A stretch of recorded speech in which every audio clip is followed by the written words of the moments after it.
Benjamin Franklin once said, "The bitterness of poor quality remains long after the sweetness of low price is forgotten." The fact is, quality matters. Join us as we make quality fun, interesting, and accessible to companies of all levels. Quality Matters is a must-listen for all things quality.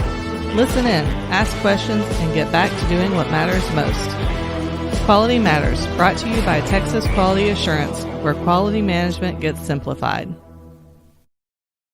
Hello and welcome back to Quality Matters. I'm Kyle Chambers. We got Caleb Adcock here, and today we are finally bringing you what we've been promising the last few weeks. So you want to get us kicked off?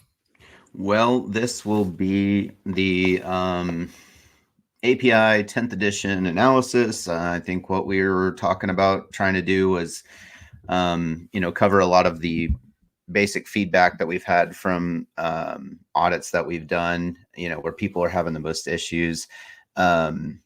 So we just wanted to kind of, put together a podcast where we talk about those specific topics where people are having trouble, talk a little in depth.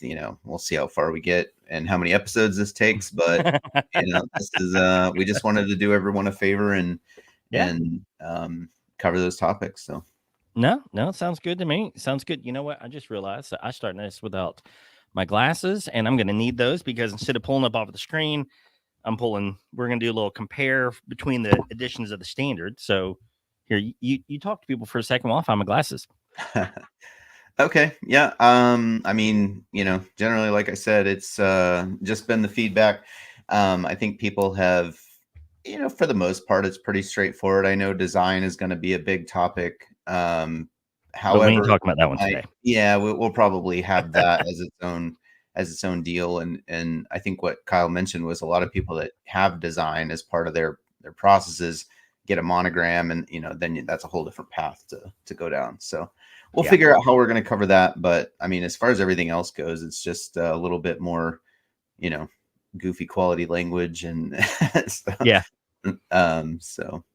Nah, cool. All right. So you've got kind of a list put together. Now, this list that Caleb put together is a combo of a few things. So I put together a transition guide earlier in this year when the standard came out, which is available on the website, texasqa.com. You can go find the free resources there.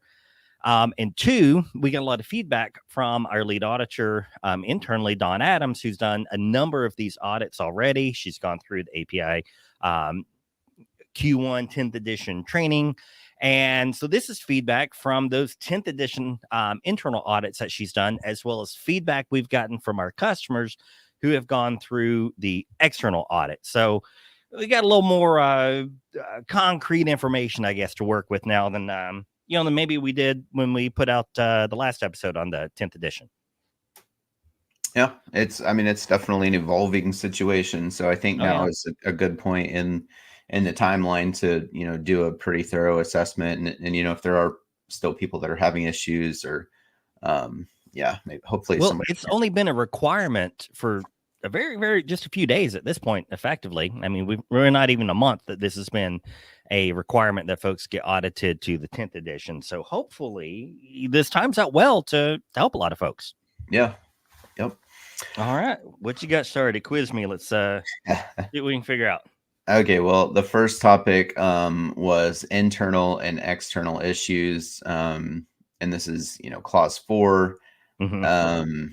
It's essentially saying the 10th edition introduces detailed planning requirements for addressing internal and external issues, ensuring a more strategic and comprehensive alignment.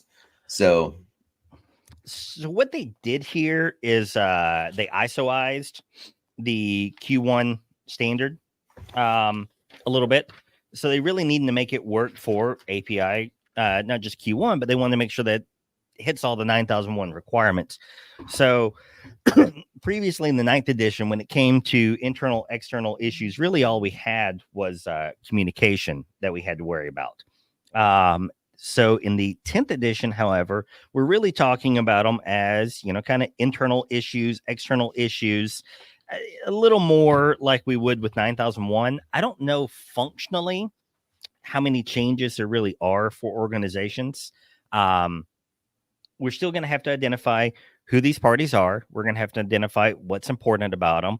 what type of communications that we're going to make to them. They do extend a little bit. So we'll take a look at, say, the requirements for external in the 9th edition. It says execution of inquiries, contracts, orders, provision for product information, feedback on complaints, and when required by contract, providing information.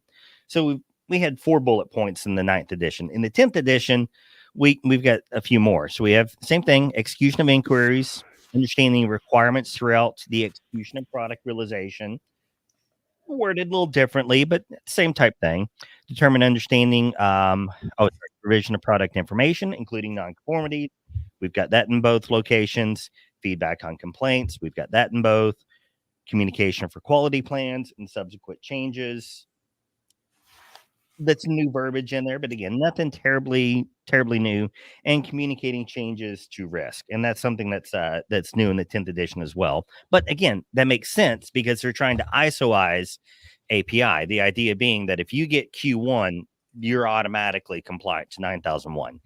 How that's going to apply with some of these new changes that ISO is putting out in the next edition, we'll figure out then. Okay.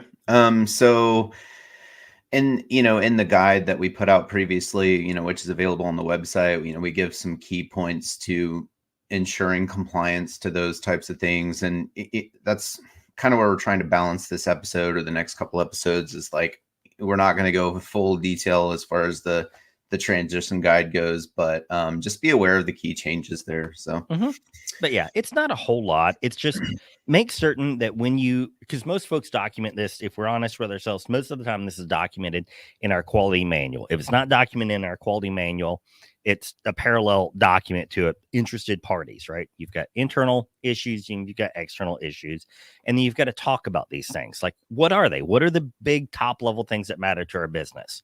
What's smart to do is to throw in a little bit of wordsmithing related to risk, such as, why do we do this? The risk of such merits that. The risk of such merits that. And you can add in a little bit of language like this. I hate giving that type of advice because, I hate putting things on paper for the sake of making it audit friendly, but it'll make your life easier. All righty. So next is going to be interested parties and their requirements. These two go hand in hand. Yeah, 9 times out of 10. Yeah. Not all of your interested parties have internal or part of your external issues, but like these things really go hand in hand. This might be a good one to dig into a little bit deeper on another episode, but I have, with one exception, never seen an auditor go down too many rabbit trails here. Okay. And maybe I imagine this, but I think I've seen in certain places relevant parties and interested parties. Are those two the same thing? Okay. Same thing. Or they might say relevant interested parties. And the idea being you can stretch anything to a logical conclusion, right? So if you stretch anything to a logical conclusion, I guess, it's kind of like butterfly effect. Anything I do could have an impact. Anything out there can impact me here. But let's be realistic about it. Maybe 1 or 2 degrees of separation is all we're thinking about. So does that go hand in hand with stakeholders, or is that a different concept? Stakeholders would be a type of interested party. So what are some interested parties? Like maybe an example, what wouldn't be a stakeholder? Well, a lot of our customers in Texas. So if you're in Texas, TCEQ is a big one. Texas Commission Environmental Quality, especially any permits you're going to need to pull. Like regulating bodies. Gotcha. OSHA, big one. You've got your county, you got the state you operate in, especially if you're doing field service, which really, I guess that'd be more of a Q2 folks and Q1 folks, but in any case, sometimes can go both ways. Well, what if you're working in multiple locations and you got to pull a permit for each job that you're doing? That's a big issue that you actually have to keep track of. Yeah. If you're operating in California, I'm so sorry. Just because the legal requirements are insane and it's tough to keep up with. Yeah. Okay. But stakeholders are definitely an interested party. I will say we had one customer here a few years ago, such a weird situation, and they had to map this out for me to understand. They had to map it out for their auditor to understand. Is the owner of the business was also a partial owner in one of their key suppliers and was a partial owner in one of their biggest competitors. And so in this project, they're working at odds with each other. In this project, they're working together. And it was weird. Yeah, that's a different type situation. I bet an auditor could have a lot of fun with that if they put those pieces together. And it's like, well, when do you report and communicate? And case, it gets a little complicated. Yeah. But for the most part, it's simple. You can document it in your manual. Okay. So next is going to be the quality objectives planning. Okay. So quality objectives. 4.1. Yeah. Let's pull up here. All right. So quality objectives. We are looking at the 10th edition right now. And it says quality objectives, including those needed to meet customer requirements, shall be established at relevant functions and levels within the organization. Quality objectives shall be measurable, communicated, and consistent with the policy. Okay. Well, I think the new verbiage just more structured. That's it. That's really the big one. We've got here in 4.9, it's a little shorter, but same thing. Management, with approval from top management, shall ensure that quality objectives, including those to meet product and customer functions levels within the organization. Quality objectives shall be measurable and consistent with the policy. At first read, it's like not even obvious what's there. I honestly think that this is just a kind of rewording for the sake of ISOizing it. So it's just So I think in our guide, it says, the 10th edition requires more structured planning for quality objectives, ensuring they're clearly defined, monitored, and aligned with it. I mean, it's the same thing that we have anyways. Yeah. So I would say any questions you have on this, maybe I need to make sure I put the link into it. Take a look at our quality policy episode that we did a while back, because again, they've just ISOized the language for a policy and objectives in the 10th edition. All righty. Training records are next. Training records. This is one that I missed the first go around when I did the transition guides. Let me pull up here. Sorry, forgive all the horrible flipping of paper noises. We are going in the 10th edition to 4.3.2.2. Oh, two daggum many numbers. Okay. So in the new edition of the standard, there's really one key difference. Again, some of the wording changes a little bit, but the key difference is that we have to show the effectiveness of our training.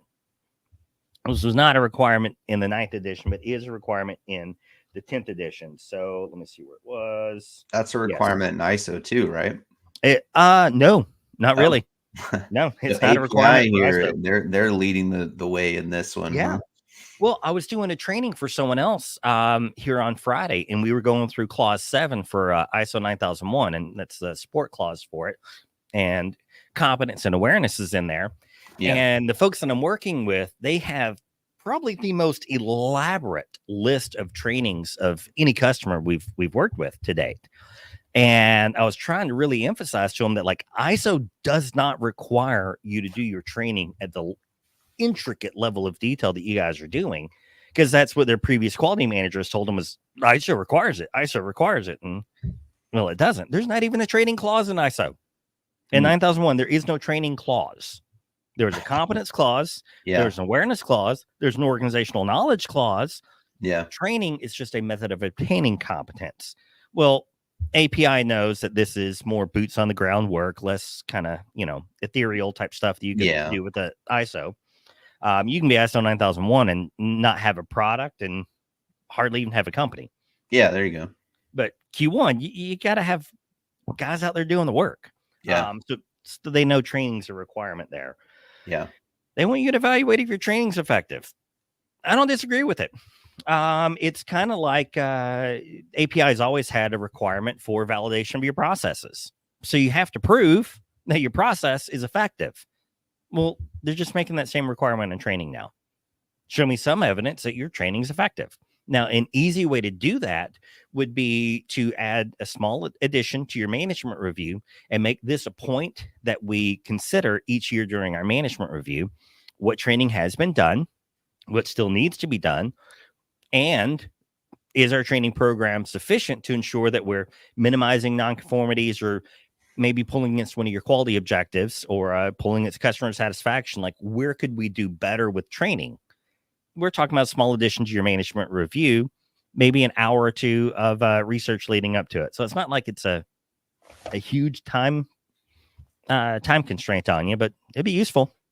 And it seems like a common occurrence and a common theme where, especially with these reporting and, evaluations of effectiveness, where it's always helpful to have data. So, yeah, if you do actually, a good job with your nonconformance reports, you could easily go through and see, what root cause of them were training, and if you don't have many of those and you're actually, doing a good job of conducting actual root causes, then would that be evidence?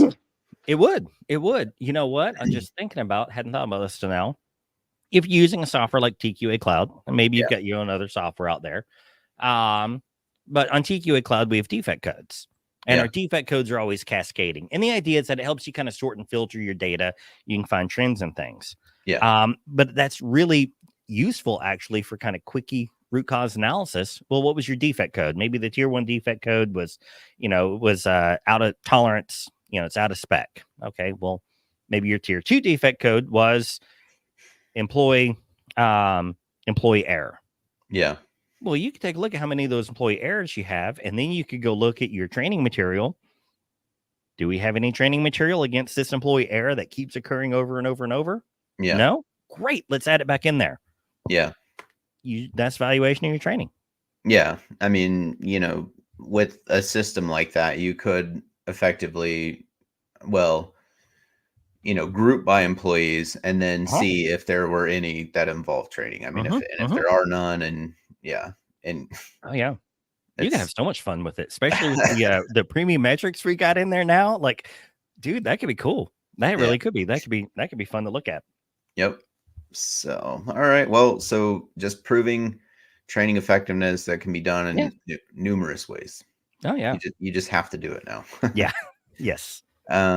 Procedure reviews are next. That's what we talked about, I think, a little bit before the show. It's like now you have to regularly review procedures to maintain their effectiveness. Let me find that here. 4.3C. Yes. In the 10th edition, I think. Hang on. Nope, that may not be. I may have given you the wrong number there. Let me see. Document requirements, general procedures, control of documents. Yes, here we go. All right. So you say 4.3. Oh, you probably said it's 4.4.3. Maybe I heard you wrong. Yeah, 4.4.3 says that you have to review and approve for adequacy prior to issue and use, which is normal. Yeah. Reviews, plural, for continued suitability and revision, or little in parentheses, revisions as necessary. That's a new requirement for us. But again, it kind of makes sense. Yeah. I've worked with a lot of companies that just go through and review and reevaluate and reapprove their procedures on a regular basis. A couple of easy ways that folks do it is, one, maybe they have a schedule on their procedures of how frequently to re-review them, assuming they haven't had any other reason to do it. And option A, you mentioned in your management review, we re-reviewed this, we are reapproving it, and that's it. There's your documentation for it. Also, if you're on a system like TQA Cloud, you could just do a reapproval and republish of the document in the software. Now, the only issue there is then you'd have to update the version number. You got to make sure all the printed copies are out there. But I mean, it depends on your business as to what works for you. So from your understanding of the requirement, how often would this have to be done? It doesn't say, actually. So you'd have to identify it yourself. I would imagine that we would want to treat this kind of similar to the recommendation I give for approved suppliers. You can rate how frequently you reevaluate your suppliers based on perceived risk. Yeah. And again, any chance we have to talk about doing something based on perceived risk, the better we are. But an annual review really isn't all that bad. I mean, would you want to review all of your procedures, or, At least within every 3 years, because you've Yeah. already got a 3-year audit cycle. So I would say let's stick to within 3 years. Some maybe you want to review annually. Others say your PPE procedure. Odds are, unless your company went through a big overhaul, you're not updating PPE, which not that that's even a requirement for quality, but So I think another aspect of it is, any good company is constantly revising the way they do things, improving, making it better. So I think a major aspect of that is like, yeah, everybody may know that the way that you did it is changed, but nobody has gone back and documented that change. no, So it happens a lot. yeah. So It that I happens a think lot. is maybe what they were trying to capture there is like, hey, go back and actually change your procedures, your document to reflect what you're currently doing, Yeah. No, totally agree. I mean, I think it's a good and worthwhile change. I and it should be easy to capture. I mean, as long as you have somebody that's knowledgeable of the procedures, that's like kind of, anytime something changes, like, oh well, yeah, we got to go, make a note to myself to go modify that procedure. And it shouldn't be an issue as long as you're staying on track with that, which is I mean, it could be something small like how you handle, production planning. Maybe 3 years ago when you wrote everything, you had a operations manager who just did everything, and you had a small shop of 20 guys, and it worked. But now you've got 3 facilities, and your operations manager is hardly ever on the floor, and he's dealing with customers and vendors and coatings operations, all this other crap all the time. And now production is actually occurring over a Teams meeting with your production supervisors from your 3 shops and 5 different departments. You want to update that.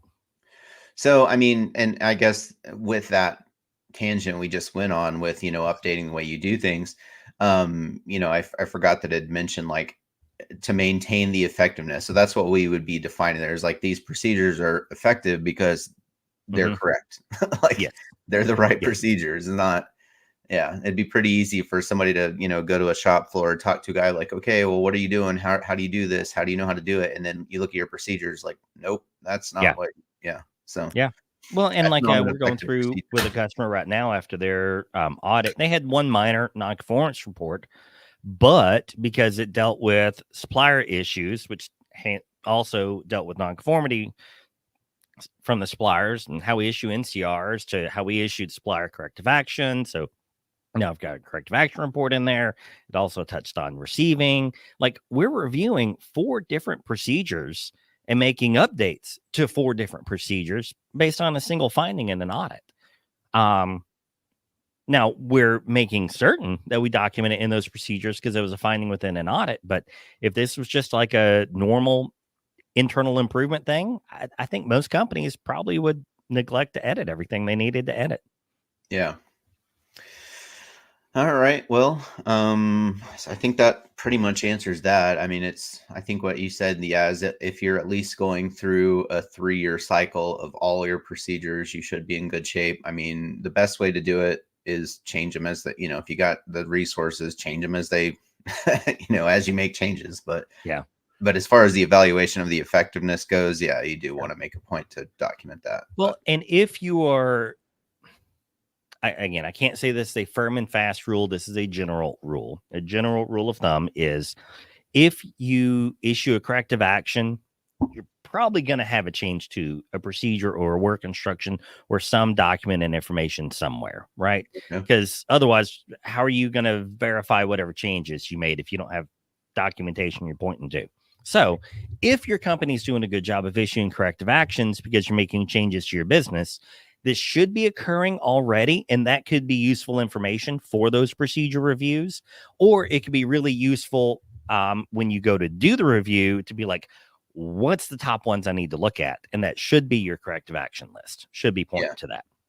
Yeah, I mean, it all kind of works together. I mean, you issue a corrective action, you automatically get a document review because that document wasn't effective, which you just evaluated effectiveness of a document. So that's true.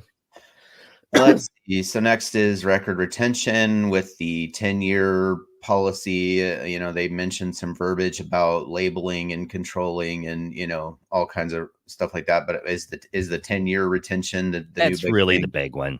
Yeah. It's really the big one. It's 10-year. We want to make certain that we are doing a good job of consistently identifying and documenting everything. Like, but nothing crazy. I mean, the 10 years is really the big thing to worry about there. I think the rest of it's mostly just ISOizing the verbiage. But let me just double check here before I say anything. So in the 10th edition, control of records, control of documents, identification, collection, legibility, correction, storage, protection from loss, retrieval, retention time, and disposition. So we have to make certain that these things are mentioned procedurally, but you probably already addressed those. In the 9th edition, what we're talking about here is all paragraph form. It's mostly the same requirements, but it's all paragraph form. So the 10th edition, we've got a nice little list there. I would say copy the list, put a hyphen, and describe what you're already doing, because you're probably already doing something for it. All right. The retrieval time is probably the only other one that's a big issue. Like, how long is it going to take for us to get our documents? So I mean, I heard you mention verbiage about protection and that kind of thing. But we already had that before, and that's already something that folks, kind of do and kind of know. Yeah, and I've seen everything from, okay, well, we've got this document, so we've got these documents as an electronic version on a server. Generally, if you're using Microsoft stuff, they're completely redundant in their servers. So, I mean, I'll give you a example. This is how this business got started. Yeah. Very first customer I sold software to, I built software for him because document control was an issue. Now, again, this obviously on previous edition of the Q1 standard. But he had a closet. I say a closet. It's like a real small office full of file cabinets.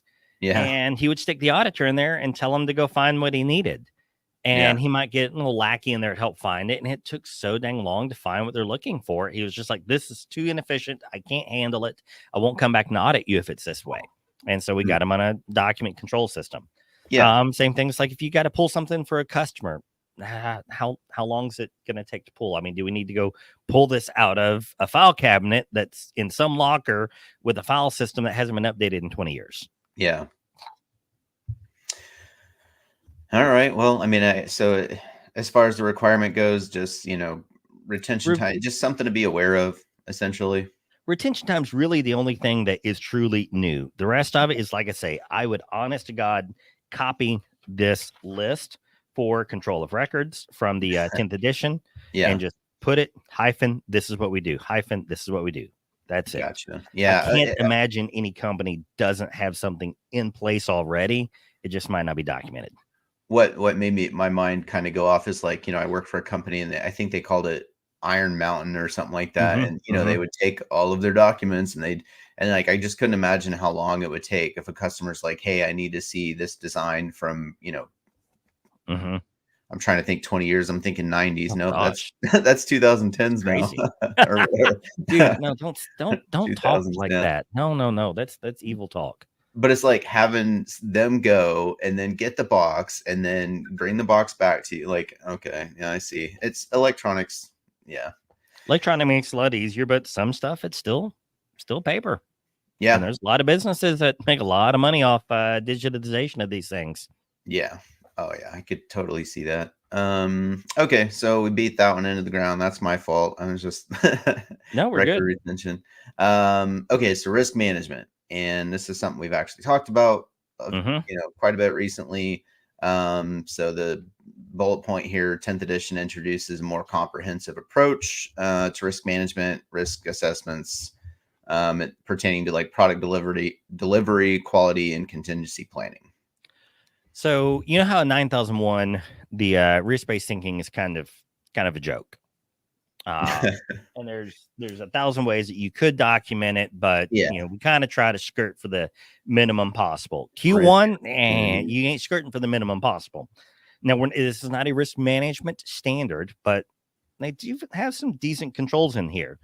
And so kind of what I've been saying on a number of the episodes lately is like, you need to throw in this one too, you need to throw in as much lip service about risk as you can. And I really don't mean it as just lip service. I mean it that I think most businesses who are successful and stable enough to have survived through the last 4 years and are going for certification or maintaining certification probably do 3/4 of this stuff.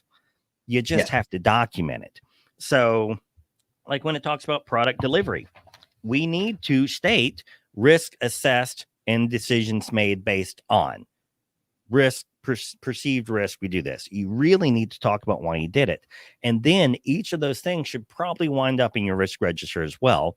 Now, if you've got a risk register like we have in TQA Cloud, which is about the simplest, easiest that there could be out there, so you can use your own, just, maybe we can put a link in the show notes to the demo on our risk register, give people an idea of what they need in there. Any case, you identify the risk, you identify the requirement, and then you identify the document and information that mitigates the risk. So if we're able to go through a number of our procedures and handle that, we'll be good. Now, the good thing here is since this is all written in the standard and it's all nice and bullet points, you can go through line by line and find for yourself where in your documentation you handle this. And if you don't have it discussed in your documentation, just make sure you do. And then make sure you put a pointer in your risk register right back to that document. And little things like you mentioned product quality. So that's 5.3.2.2 is risk associated with product quality shall include delivery of non-conforming products and availability of competent personnel. Okay. So obviously we're going to have here our control of non-conforming outputs procedure might have something to do with this delivery of non-conforming product. Maybe we've got depending on our company, maybe this is our final inspection procedure states in there that product is inspected for based on the risk of non-conforming product being delivered to the customer. Okay. Make a risk register pointing back to that document. You're handled. Yeah. And if you're reading through it and you're like, availability of competent personnel, we've not thought about that at all. Well, now might be the time to think about it. And you're probably going to have, if you're using the 9001 language, production service provision, if you're using the API language, your execution of service procedure, probably ought to talk about personnel are assigned based on perceived risk and and they're going to have trainings. You mentioned your training procedure are going to be controlled to mitigate risk to product quality. Yeah. Like I say, a little bit of lip service. Get the risk register pointing back to it. Okay.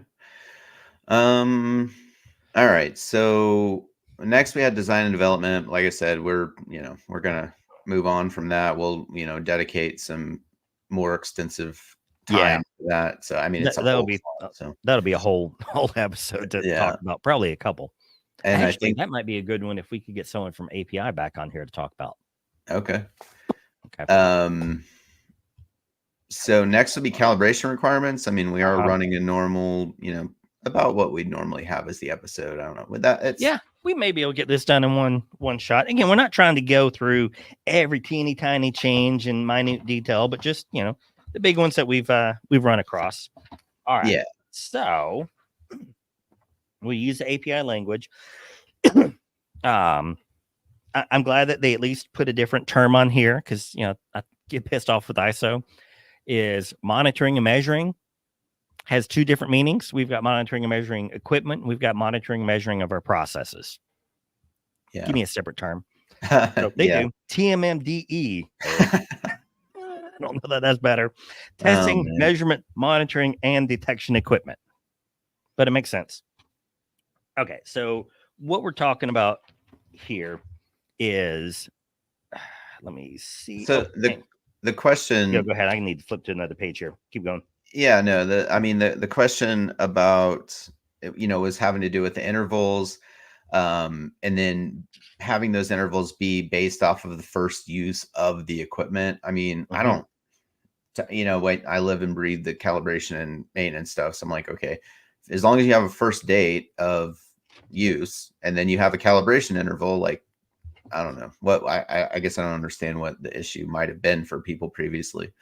I've run into this in a 9001 audit before. Okay. Let's say that you purchase a bunch of equipment. Yeah. And it sits there unused for a long time.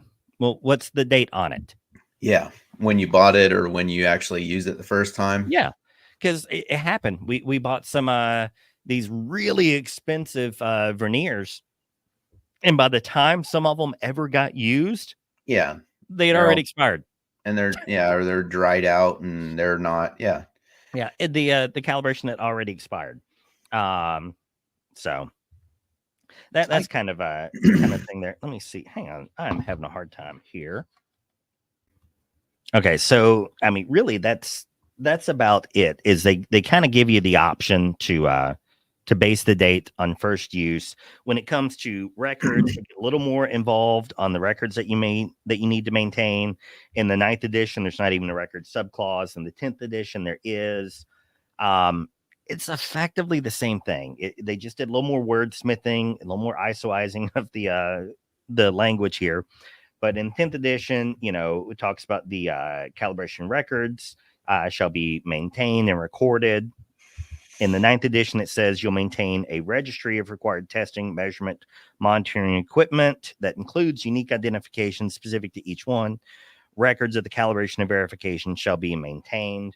Here they go a little bit further and say when calibration of the third party, proprietary, or customer requirements is limited by customer, contract, or licensing agreement, the organization shall maintain records of the limitations imposed. Okay. It's nothing that we wouldn't have done otherwise under the 9th edition. But let's say that the equipment is used by you, owned by your customer. And since it's owned by your customer, you really can't get it calibrated.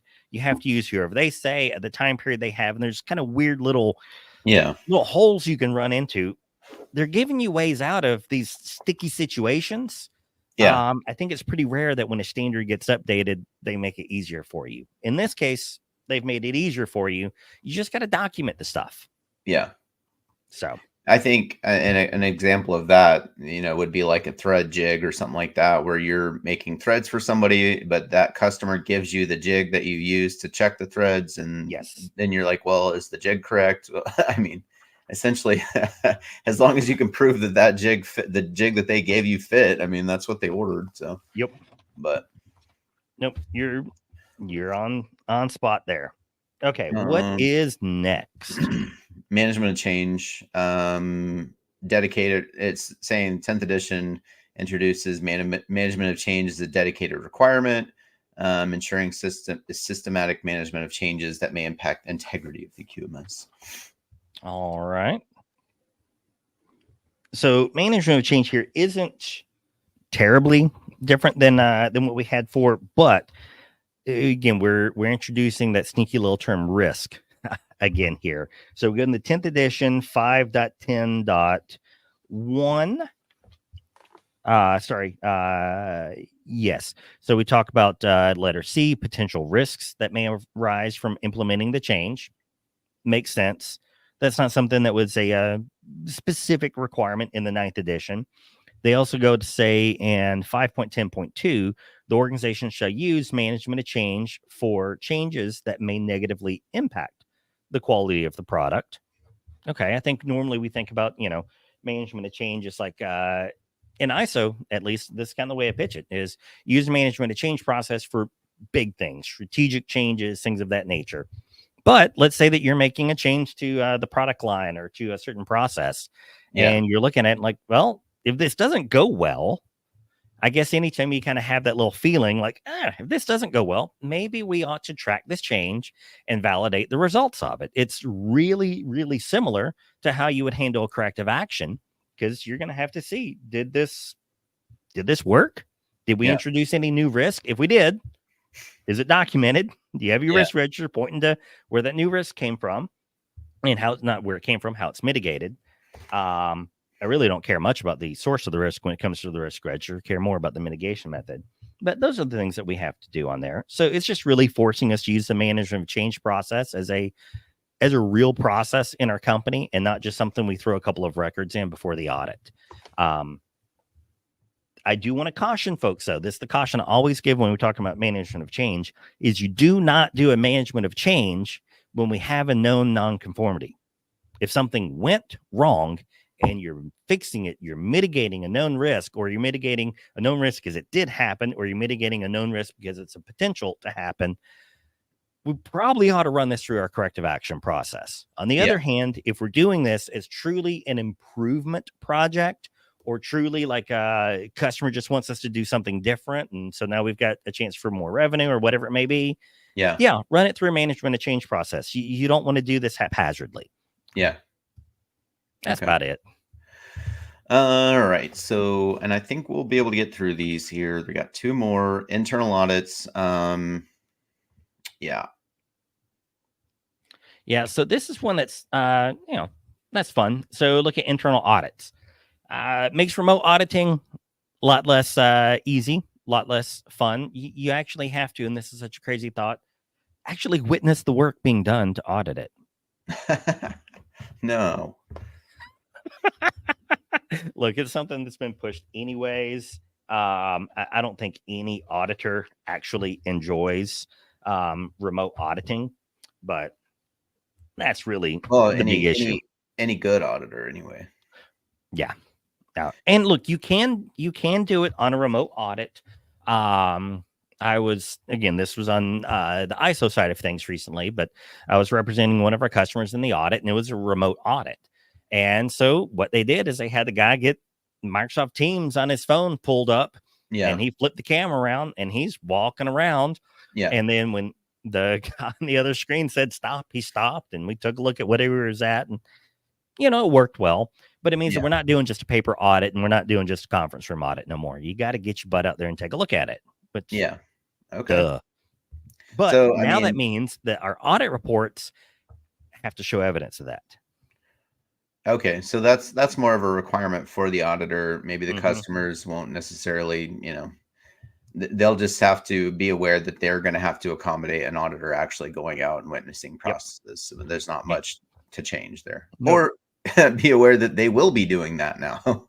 So get your stuff together. We've still got the same impartiality requirements and everything like that, but you got to get boots on the ground. So All right. And finally, the actual management review. 10th edition specifies a more structured and comprehensive approach to management reviews with detailed input requirements. So they're actually giving requirements. They're actually breaking it down for us now, huh? So you can now do the same thing with API that I've told people to do with ISO for a long time, which is when it comes time for your management review, don't go creating some big slick PowerPoint with all these different slides and talking about all the cool stuff your business does. We don't give a crap. All right. Save that for your stakeholders, share that for your investors, save that for your customers. You have a list, and you have a darn good list. We're looking at clause 6.5 in the standard. And if you go here, so we're going to go to 6.5.2 is input requirements, and you've got letters A through I. Each one is a heading on a Word document. Or if you're so convinced to do it, is a slide on a PowerPoint. I discourage PowerPoints for management reviews because most people do, as I do, and you spend over half of your time making it look pretty and not be good. Right. An ugly report can still be useful, and Word works well for that. But if you're convinced to do PowerPoint, whatever, you're going to have, another reason I'm anti-PowerPoint for the management review is I want to have a single heading for status and effectiveness of actions resulting from previous management reviews. Now, if that takes me 4 pages on a Word document to review and assess, cool. I just keep going till I get to the end of all the document information. If I'm doing it on a PowerPoint, I may have to split that between 5 or 6 slides. Then if I want to move something up earlier in the document, I got to make all the changes to the slides. And again, ditch PowerPoint, just put it on a Word document. But either way you go, these are your headings. Just use it.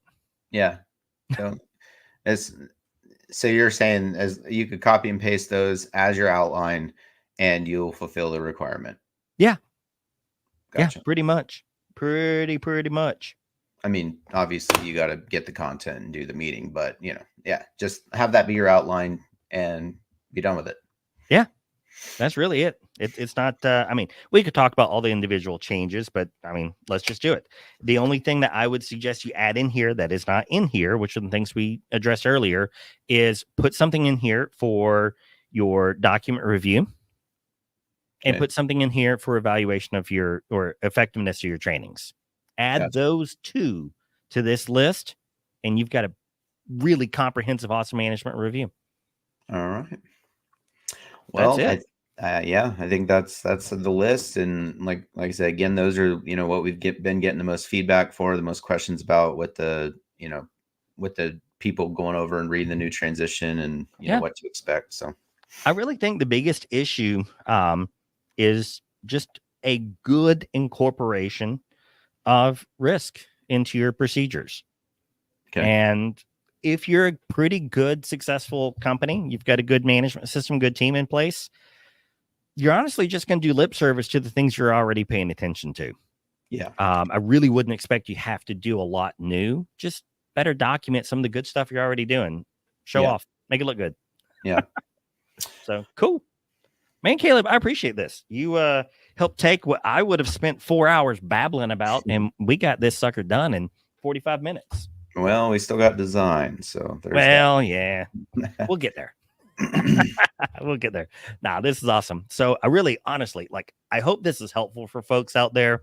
I hope maybe this takes some of the stress out of getting ready for your upcoming audit, because we're going to have folks for a whole year going through their first audit to the 10th edition, So really, really hope this is helpful. And if you find anything else weird you've run into that you want brought up on the podcast, let us know. We'll talk with some resources around here and get you some good answers.